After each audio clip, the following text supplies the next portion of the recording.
Has anyone ever said anything to you that you just can't unremember, that you're constantly thinking about it, that it comes back up in your memory quite often? Or has anyone ever said anything to you that just left you feeling in a bad place? Or have you said anything to someone that has ever made them feel bad?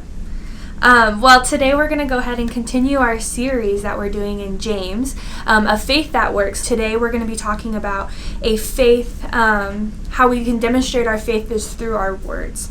And so we're going to be in James 3. And if you stick around to the end of this video, I will give you 3 helpful tips in how we can demonstrate our faith through what we say.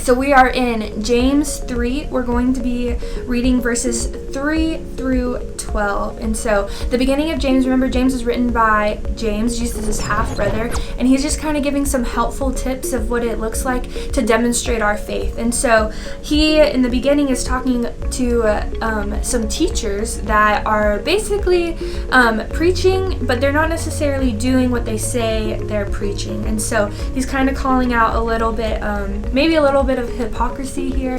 James is talking here about the tongue, all about the effects of our tongue, the words we say, and what they can do to others. And so we can learn 3 really important things from this passage. And the first is that our tongue directs us.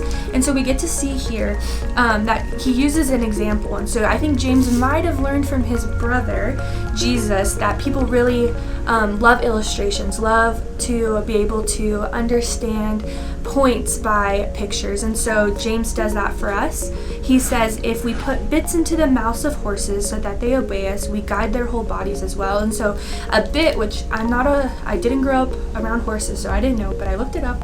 And a bit is this part of a harness that a horse wears, and it goes into their mouth, and that's how the person riding the horse can steer the horse in the direction that they're wanting to go. And so James is saying that the tongue, like the bit, steers the body, steers the course to where it's going. And then he's like, if you didn't understand that, he gives another example. And verse 4 says, look at the ships also. He says, though they are large and are driven by strong winds, they are guided by a very small rudder wherever the wind of the pilot directs. Verse 5 says, so also the tongue is small, yet it boasts of great things. And so a rudder in the ship, like the bit, is a very small piece that is on the bottom of a boat, and it helps the boat steer in which direction it's going. And so James is giving this illustration that even though these parts are small, they make a big impact and they hold great power. And so he's comparing that to our tongue. And so our tongue, what we have to say, what the words that come out of our mouth, even though they may be small, they hold great power. And we should be cautious of this. And that's what James is trying to tell us. And so before you tune me out, before you're like, Bailey, I understand. The tongue is powerful. What we say matters. But I don't really physically say anything to anyone. Like, I'm pretty kind. Like, I don't say harsh things to people. I'm not rude to people. Okay, I understand that. However, we also need to understand that because our world is advancing so quickly, just because our physical words we may think matter here, they also matter electronically. And so we live in this world that is socially driven online. And so that means our TikToks, our Instagrams, our Snapchats, Facebooks, whatever it has to say. So when James is talking about the tongue and what we speak, he's not just saying physical conversations. He's also meaning online, even though it doesn't say that. In 2019, the school crime supplement to the National Crime Victimization Survey indicated that nationwide, about 16% of students are experiencing cyberbullying. And so also in 2019, the Youth Risk Behavior Surveillance System indicated that an estimated 15.7% of high school students were electronically bullied in the 12 months prior to that survey. And so what we can learn from this is that our words are powerful. Not only are they powerful, but they also can be hurtful and they can be destructive, and they're so destructive, in fact, that James compares them here in verses 5 through 8 to a fire. And so, which brings us to our second point here, that our tongue can destroy. And so I'm going to read those verses, and it says, "So also the tongue is small member, yet it boasts of great things. How great a forest is set ablaze by such a small fire. And the tongue is a fire, a world of unrighteousness. The tongue is set among our members, staining the whole body, setting a fire to the entire course of life, and set on fire by hell. For every kind of beast and bird, a reptile and sea creature can be tamed and has been tamed by mankind, but no human being can tame the tongue. It is a restless evil full of deadly poison." And so James here is he is comparing that our words, what we speak, are like a fire. And so when James is comparing our tongue to a fire, what do we know about a fire? We know that it typically sparks small, right? A little spark, a little flame. We see that our large national forest fires that happen, our wildfires that happen out in California, are often started by a careless little spark that maybe someone didn't put their cigarette out, or someone didn't fan the campfire out completely before they left, and it starts a massive fire that destroys mostly everything in its path. It puts people out of their homes. It ruins the vegetation and land, and does a lot of harm. And so when James is comparing the words that we speak as a fire, I think we should be cautious, and we should be understanding that what we might think is small, what we might think is careless, of saying a little comment here and there, can actually do a lot more harm than we realize. And so our words, we see that we can rip apart relationships. We can cause depression. Our words can even start wars. And we actually see this in a story in the Bible. King Solomon's son, Rehoboam, had started a war because he wasn't cautious with the words that he spoke. And so obviously Rehoboam did not care for the words that he had spoken. In fact, because he did not listen to the elders that told him to speak softly, he actually ended up starting a war, and a war that lasted for generations. And so just like our tongue is compared to a fire, the damage can be compared to the damage that's started by fires. And so after a fire, the damage doesn't necessarily just go away. In fact, it actually lingers, and so there's actually smoke in the air for a while. Nothing grows for a long time, and so this lasting damage that it has caused, our words can also do the same. The last point that I am going to bring that James shows us is that our tongue shows us who we are. And so James chapter 3 verses 9 through 12 says, "With it we bless our Lord and Father, and with it we curse people who are made in the likeness of God. From the same mouth come blessing and cursing. My brothers, these things ought not to be so.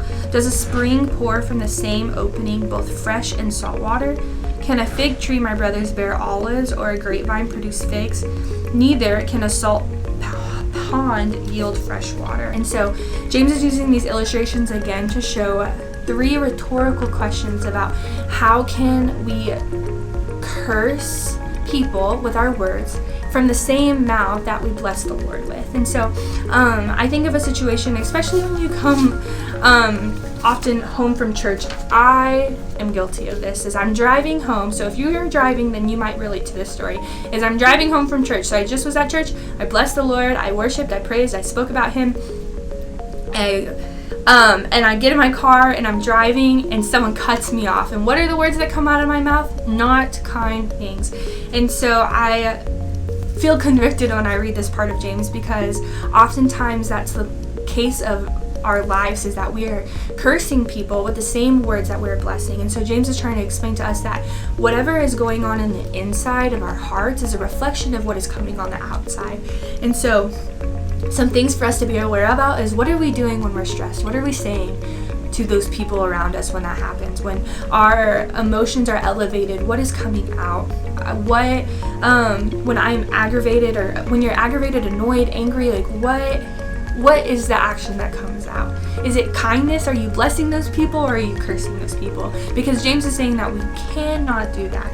That we should not, as Christians, be doing that, blessing people, cursing people with the same mouth that we're blessing the Lord with. And so, in conclusion, what do we do about this? So we learned about the tongue. We learned that the tongue it can destroy, it directs us, and that it is a reflection of our hearts. And so we cut it out, right? I say that, but we don't. We're not. We can't just cut our tongues out. That's not the solution. Even if we did cut our tongues out, probably our posture, our attitude, our facial expressions would just be sharing the same thing that's going on in the inside. And so the root of the problem of what we say and how we say it comes from our hearts, like we talked about in the last couple of verses. And so we're sinful people.